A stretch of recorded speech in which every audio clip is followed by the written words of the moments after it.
கிறிஸ்துவுக்குள் மிகவும் பிரியமான தேவனுடைய பிள்ளைகளே, இன்று காலையிலே ஒரு தலைப்பு, பரிசுத்த அலங்காரமா பாவத்தின் அலங்காரமா? நம்முடைய ஆண்டவர் நம்மை இப்படியாக ஆராதனைக்கு அழைக்கிறார். பரிசுத்த அலங்காரத்துடனே கர்த்தரை தொழுது கொள்ளுங்கள், நான் பரிசுத்தராகியால் நீங்கள் பரிசுத்தராய் இருங்கள் என்று சொல்லி பரிசுத்தராகிய நம்மை பரிசுத்தவான்களாக அவர் அழைத்திருக்கிறார். அப்படி இருக்கும் பொழுது நம்முடைய இந்த நாட்களின் செய்தி, ஆடை அலங்காரத்திலே நாம் தேவனை அவமதிக்கிறோம். இப்படி சொன்ன உடனே உங்கள் கண்களை கொண்டு நீங்கள் நல்லதை பாருங்கள், இருதயத்தை பாருங்கள், ஏன் அந்த ஆடைகளை பார்க்கிறீர்கள் என்று சொல்லி நீங்கள் கேள்விகள் கேட்கலாம்.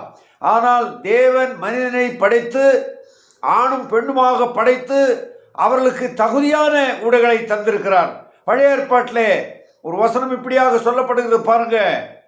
உபாகமம் 22:5 புருஷரின் உடைகளை ஸ்திரீகள் தரிக்கலாகாது, ஸ்திரீகளின் உடையை புருஷர் தரிக்கலாகாது.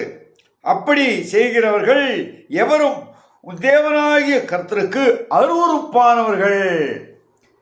இது என்ன புது கலாச்சாரமாக பேசுகிறீர் என்று நீங்கள் கேட்கலாம். ஆனால் இங்கே வேதாகமத்தில் உள்ள வசனத்தை தான் வாசிக்கிறேன்.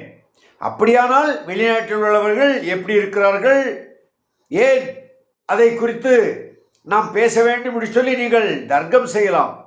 வேத வசனம் வாக்குவாதத்திற்கு இடம் கொடுக்காது.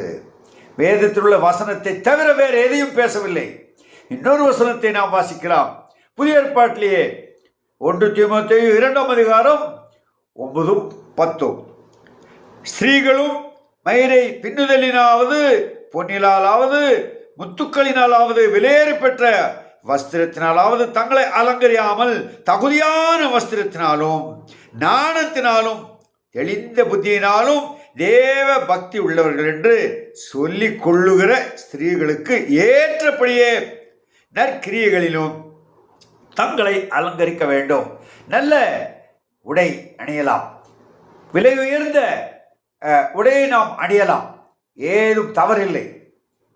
ஆனால் அது ஸ்திரீகளுக்கு ஏற்ற உடையாக இருக்க வேண்டும், சகோதரனுக்கு ஏற்ற உடையாக இருக்க வேண்டும். இந்த நாட்களிலே இந்த கலாச்சார உடை கலாச்சாரத்தினாலே கிறிஸ்தவம் சீரழிந்து கொண்டு போயிருக்கிறது. அருமையான தேவனுடைய பிள்ளைகளே, ஒரு ஃபங்க்ஷனுக்காக அல்லது வேறு ஏதாவது ஒரு விழாவுக்காக நீங்கள் சில உடைகளை அணியலாம், அது எனக்கு தெரியாது. ஆனால் கர்த்தரை தொழுது கொள்ள வரும் பொழுது உங்கள் இருதயம் எப்படியோ அப்படிதான் உங்களுடைய செயலும் இருக்கும். நீங்கள் இந்த அலங்கார உடையோடு வந்து மக்களை பார்க்க வேண்டும், கவர்ச்சி கொள்ள வேண்டும் என்ற அப்படிப்பட்ட எண்ணத்தோடு வருவீர்களானால் உங்கள் இருதயம் பிறருக்கு இடரலாக இருக்கிறது, பிறரை இடர செய்கிறது. ஆகவே அருமையான தேவ பிள்ளைகளே, இந்த வேத வசனத்தை கொண்டு சொல்லப்பட்ட இந்த வார்த்தையை நீங்கள் கவனியுங்கள். உடை கலாச்சாரத்திலே இன்றைய கிறிஸ்தவம் விழுந்து போயிருக்கிறது. நாம் எச்சரிக்கையாக இருப்போம், நமது பிள்ளைகளுக்கு சொல்லிக் கொடுப்போம். திருச்சபையிலே பரிசுத்த அலங்காரத்தோடு கர்த்தரை தொழுது கொள்வோம்.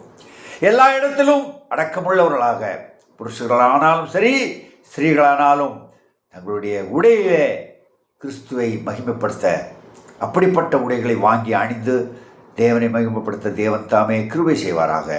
ஆமேன்.